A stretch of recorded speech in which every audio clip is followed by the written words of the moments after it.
શું ગુજરાતમાં ભાજપના ધારાસભ્યો જે છે એ સમાંતર સત્તા ભોગવે છે? શું જે તે વિસ્તારના ધારાસભ્યો પોતાના વિસ્તારની અંદર જ કાયદો અને વ્યવસ્થાથી માંડીને બધું જે છે એ મેનેજ કરે છે? તાજેતરમાં જ મોરબીના ધારાસભ્ય કાંતિ અમૃતિયા સામે ચેરમેને બંધ પોકાર્યો. અમરેલી કૌશિક વેકરિયા જે છે એ દીકરીનો પત્રકાંડ મામલો તાજો છે, ત્યારે આજે રાજકોટની અંદર રમેશ ટીલાલાની સામે કેમ 200 કરોડની જમીનના આક્ષેપો થયા? અને એ પણ પાટીદારની દીકરી જ છે. વયોવૃદ્ધ મહિલાના આક્ષેપો પાછળનું રહસ્ય શું? આવો જાણીએ આ અહેવાલમાં.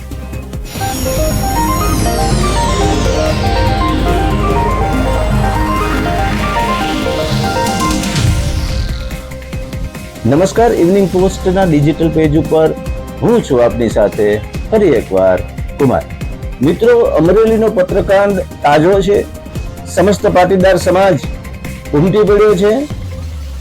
દીકરીના પક્ષે પાટીદાર સમાજનો આ જે એક પ્રકારનો મેળાવડો, ત્યારે પણ અમે એ જ વસ્તુ કીધી હતી કે અંદરના રાજકારણનું આ પરિણામ છે. કૌશિક વેકરિયા અમાપ સત્તા ત્યાં ભોગવી રહ્યા છે, એનું આ પરિણામ છે કે પોલીસે આવા એક્શન લીધા. આ અગાઉ પણ મોરબીની અંદર કાંતિ અમૃતિયા જે ધારાસભ્ય છે એની સામે જિલ્લા પંચાયતના એક ચેરમેને બંધ પોકારી અને ખુલ્લેઆમ આક્ષેપો કર્યા હતા. આવો જ બનાવ રાજકોટમાં રમેશ ટીલાળા સામે આજે એક વયોવૃદ્ધ મહિલાએ 200 કરોડની જમીન 200 કરોડની જમીન, જી હા, આ મામલે શું કહ્યું પહેલા તો એ સાંભળીએ. મારા બાપુજીની મિલકત છે સાપરમાં, 150 વીઘા જમીન છે, 200 કરોડની. અને હું વાડીએ જાઉં, ત્યાં જઈને બેસું તો મને રમેશભાઈ ટીલારા, મગનભાઈ ટીલારા, પ્રકાશ ભત્રીજો, એ ત્રણેય દાટી મારે છે. અહીંયા આવતા નહીં, તમારી આગળ કાંઈ ન હોય તો તમે રોડ ઉપર ભીખ માગવા બેસી જાઓ, વાડીએ આવતા નહીં, નકર અમે તમને પોલીસમાં પકડાવી દેશું. એટલે મને કાલે વાડીએ ગઈ હતી તો પોલીસમાં પકડાવી દીધી. સવારની 10 વાગ્યાની બે આયરી, રાતના 10 વાગ્યા સુધી. પછી પોલીસને ફોન કરી દીધો, એને બાયણે કાઢી મૂકો એમ કહી દો, અત્યારે તમારું કાંઈ થવાનું નથી, તમારે જ્યાં જવું હોય ત્યાં જાઓ. એટલે હું 10 વાગે રાત્રે ઘરે વહી આવી. આ રમેશભાઈ કીધું એટલે પોલીસે કર્યું, અને અમારી ફરિયાદ પોલીસ સંભાળતા નથી અને કેસ અમારો ફાડતા નથી રમેશભાઈને પૂછ્યા વગર. એટલે અમારે આ પોલીસ જોઈ નહીં. માંગ અમારી એટલી છે મારી કે મારા બાપુજીની મિલકતમાં મારી સહી વગર એને નામે કરી લીધી છે, બીજા આગળ બેનું આગળ સહી કરાવી મારી. એટલે મારી સહી અમે કોર્ટમાં હાજર કરી તો કે આ બીજાની સહી કરેલી છે, તમારી નથી. એટલે હવે મારી આગળ એને સહી લેવા આવે છે, એટલે હું સહી નથી કરતી. એટલે મને અવારનવાર ધમકી માગે છે. મારો હક મારે જોઈશે, મારે બીજું કઈ ભાઈ ઉપર દાવો કરવો નથી. મને હક આપી દે એટલે હું મારો કેસ પાછો ખેંચી લઉં. આ મારો દાવો છે. જો રમેશ ટીલાળા સહિતના 3 વ્યક્તિઓ રોડ ઉપર ભીખ માગો, તમારી પાસે કઈ ન હોય તો રોડ ઉપર ભીખ માગો, આવું કહી રહ્યા છે, એવું આ બેન કહી રહ્યા છે. સાંભળો બીજું પોલીસ માટે એમણે શું કીધું એ પણ સાંભળો. 10 વાગ્યાની બે આયરી, રાતના 10 વાગ્યા સુધી. પછી પોલીસને ફોન કરી દીધો, એને બાયણે કાઢી મૂકો એમ કહી દો, અત્યારે તમારું કાંઈ થવાનું નથી, તમારે જ્યાં જવું હોય ત્યાં જાઓ. એટલે હું 10 વાગે રાત્રે ઘરે વહી આવી. આ રમેશભાઈ કીધું એટલે પોલીસે કર્યું, અને અમારી ફરિયાદ પોલીસ સંભાળતા નથી અને કેસ અમારો ફાડતા નથી રમેશભાઈને પૂછ્યા વગર. એટલે અમારે આ પોલીસ જોઈ નહીં. આ પોલીસ અમને જોઈએ નહીં. અમરેલીના બનાવની અંદર પણ એ જ વસ્તુ સામે આવી હતી કે કૌશિક વેકરિયા ના ઈશારે પોલીસે રાતે 12 વાગે જઈને કહેવાય છે કે આ બેનની અટકાયત કરી હતી અને નિવેદનો લીધા હતા. જે થયું એ બધું લોકો જાણે છે. એવું જ આ બેન કહી રહ્યા છે. શું કહી રહ્યા છે પેલા તે સાંભળો.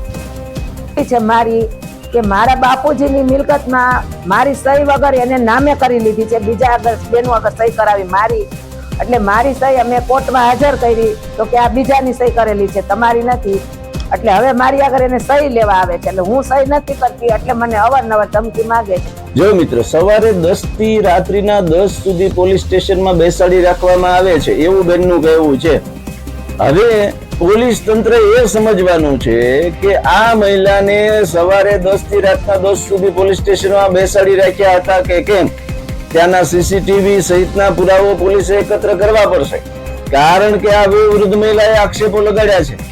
રમેશભાઈ ટીલાના 200 કરોડનો આ જમીનનો જે વિવાદ છે એક બાજુ છે, પણ પોલીસે કોઈના ઈશારે કાયદો જે છે એ પોતાના ખિસ્સામાં રાખીને કામ કર્યું છે કે નહીં, પહેલા તો એ તપાસ થવી જોઈએ. તો જ આવા બધા બનાવો જે છે એ અટકશે. સ્થાનિક ધારાસભ્ય હોય કે સ્થાનિક કોઈ પણ નેતો હોય તો એ જો આવી રીતે પોલીસને કબજામાં રાખતો હોય તો સામાન્ય લોકોને ન્યાયની અપેક્ષા કેવી રીતે રાખવી? આ બેન જે રીતની વાત કરે છે કે ભાઈ એ જમીનમાં એમની સહી નથી, કોર્ટ મેટર છે, કોર્ટે પણ કીધું છે કે એમની સહી નથી. અરે 200 કરોડ જેવી જમીનનો આ આખો મામલો, હવે અનેક પ્રકારના આવા કિસ્સાઓ ગુજરાતમાં સામે આવે છે અને પછી જે આપણે છાપા અને સમાચારમાં જોઈએ છે કે ફલાણા ભાઈએ ખીચડી વિતરણ કર્યું, ફલાણા ભાઈએ ધાબળા વિતરણ કર્યું. તો હવે આ 200 કરોડના આવા બધા કૌભાંડો થતા હોય તો એમાં ખીચડી ધાબળા એ ક્યાં મોટી વાત છે? સરકારે અને ખાસ કરીને ગૃહ મંત્રાલયે પોલીસ તંત્રને આવા બધી બાબતોની અંદર નહીં પડવા સ્પષ્ટ કહેવું જોઈએ. કાયદાની મર્યાદાનો ઉપયોગ કાયદાના રક્ષકો પાસે કે પોલીસ સ્ટેશનમાં કે કોર્ટમાં જ્યારે માણસ જાય છે તે ન્યાયની અપેક્ષા જતો હોય છે. આખા મામલે હજુ રમેશ ટીલાળાએ મગનું નામ મરી પાડ્યું નથી. આ અગાઉ પણ નાગરિક બેંકના એક જીવણભાઈ પટેલ જે છે એમની સામે પણ એક વયોવૃદ્ધ મહિલાએ આવા આક્ષેપો કર્યા હતા. બધું ચૂપ થઈ જાય છે, પરંતુ સરકાર અને સમાજ માટે આ ખતરારૂપ છે. પાટીદાર સમાજ જો અમરેલીની દીકરી પાટીદારની દીકરી કહેતા હોય તો આ જે છે એ દીકરી જ છે, બરાબર. વયોવૃદ્ધ મહિલાનો આ પોકાર આગામી સમયમાં જે પાટીદારોના બે ચહેરા જે અત્યારે સમાજમાં અથવા તો એના સમાજને લાગે છે એ બહાર આવવા જોઈએ. આ અગાઉ પણ ગોપાલ ઇટાલિયાએ બહુ સરસ રીતે વાક્ય કર્યું હતું કે ડિબેટમાં અને જે કઈ પ્રેસ નોટમાં પાટીદાર સમાજના કપડા પહેરીને જે લોકો બેસે છે, પાટીદારના હિતની વાતો કરનારે બેસે, એને ચડ્ડી કેસરી કલરની પહેરેલી છે. બહુ સૂચક વાક્ય હતું, નોંધ લેવાય નથી. પરંતુ આ મામલે પણ પાટીદાર સમાજે જો દીકરી માટે સમાજ એક હોય તો આ બેન માટે પણ એક થવું પડે, સામે પછી ગમે તે હોય. જોઈએ આગામી સમયમાં શું થાય છે. ઇવનિંગ પોસ્ટ ચેનલને આજે જ લાઈક કરો, શેર કરો, સબસ્ક્રાઇબ કરો. આભાર.